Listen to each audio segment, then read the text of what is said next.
What is up, everyone? It is January 1st, 2019. Sounds weird to say. 2019. I'm sure every time I write the date, it's still going to be 2018. The other day I put 2009. It was weird. So, woke up to a cool surprise this morning. 1 million followers on Instagram. That's a big number, and that's crazy. So thank you, anyone out there who follows me on Instagram. I appreciate the support. It's been a crazy year. It was a crazy 2 years since I started the account, but can't complain. It's amazing. So in this video, I'll talk a little bit about maybe ways you can grow your account, things that worked for me, that might work for you, and maybe some things to avoid. There's no secret sauce to it. There's no secret pill, but some common sense stuff that people seem to forget when they're trying to get huge followings. And also, it's the new year, so that means the gyms are going to be packed. People are trying to get fit. Hopefully people stick with it, but a lot of mistakes when it comes to warming up, or maybe just things people don't know because they're new to fitness.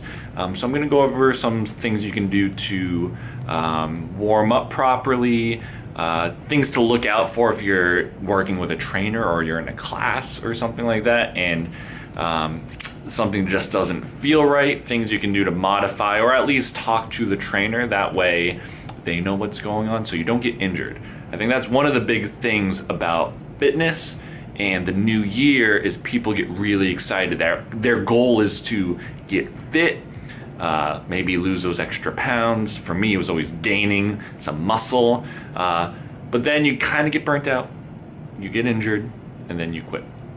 So hopefully some of these tips will help you out there so you don't get hurt. But let's do it. Let's do the warm-up stuff first, and then I'll talk a little bit about my Instagram later on.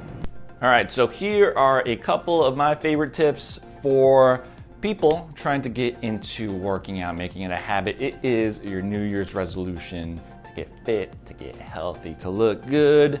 And here are a couple tips that I love that you should be aware of when you're starting on this kind of fitness journey. So one thing is warming up. I think a lot of people don't put enough emphasis on it. I think it gets your body ready for the workout. It's also a great way to just get your flexibility and mobility training in because a lot of people forget about that. So first, I like to do a general warm-up where just walking, maybe a little bit of jogging, elliptical, jumping jacks, anything just to get your heart rate up. Not too intense. I just do it just to get, my body feeling good. And then I like to follow that up with some sort of dynamic stretch routine.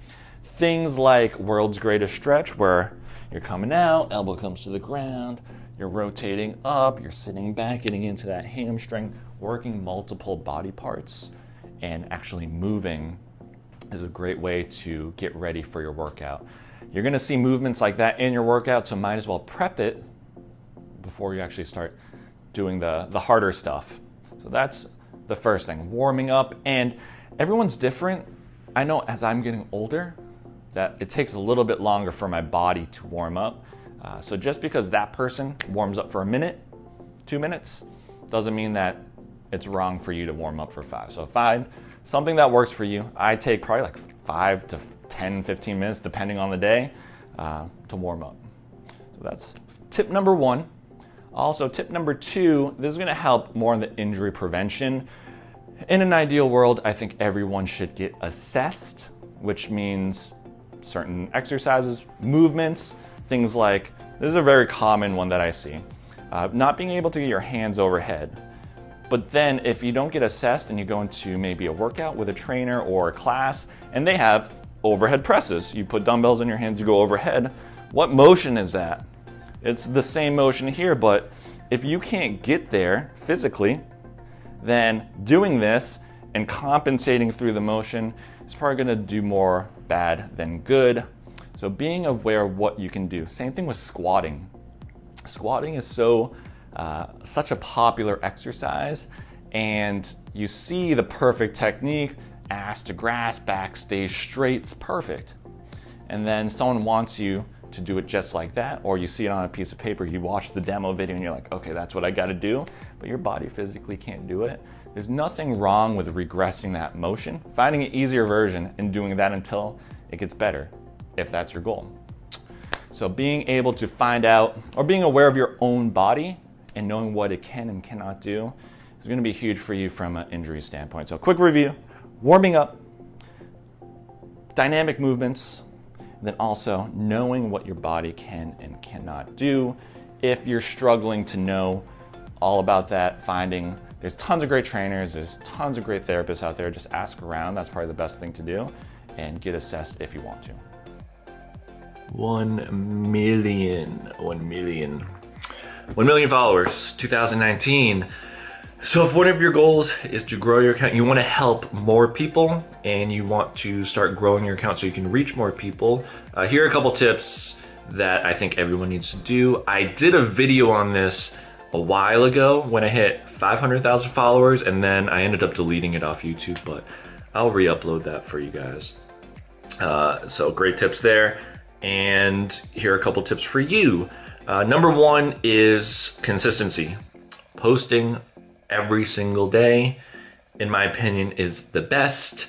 At one point, I was posting once a day, twice a day, sometimes 3 times a day. And think about it, it's like going to the gym. If you go to the gym once or twice a week, are you going to expect awesome results? Probably not. But if you go every single day, or at least 5 to 6, 7 times 7 days a week, even if you don't crush the workout, even if it's just a recovery day, you'll probably get some great results in the long run. So same thing, Instagram, post every single day. In the long run, you'll do much better than if you just posted once or twice a week. So number one, consistency. Number two is think outside of the box a little bit. One of the big things, in the past 2 years, I went from knowing nothing about Instagram to knowing a little bit more just because I was doing it all the time. And the funny thing is you start seeing accounts pop up that look exactly the same.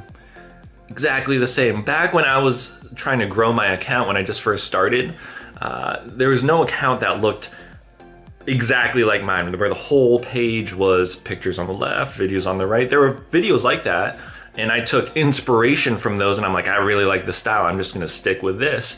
But back then there was nothing like that, so I decided to switch it up just a little bit and kind of made it my own. So that's number two. Don't be afraid to be creative and think outside the box and see if it works. Trial and error. If it works, great. If it doesn't, you can always just switch it up. It's not life or death. So number two is being creative. Number three, I would say, is, let's say, collabing.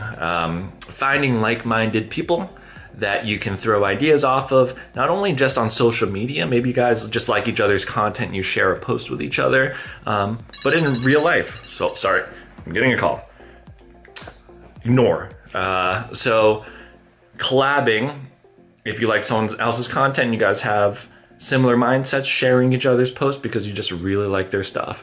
But also learning from them in real life. For me, career-wise, learning things I could do in my therapy sessions from someone else was awesome because I could throw ideas off of them on stuff like that. So collabing is number three. There's a whole bunch other ones too. Maybe I'll dive deeper into it in a future video, but make sure you give those a try. All right, and that's it for this vlog. I just wanted to jump on real quick, just a quick little vlog here saying Happy New Year, and hopefully some of those tips helped you out. What are your New Year's resolutions? I have goals. I don't really have New Year's resolutions. I try to lay out some goals. I did this last night on what I want to accomplish, kind of some vague goals, and that way at least gives me a little bit of an idea of what direction I want to head. And I don't mind if they change during the year, but at least I have something to reach for. So let me know in the comments below what your goals for 2019 are, business-wise, workout-wise, mobility-wise, and I will see you guys in the next one.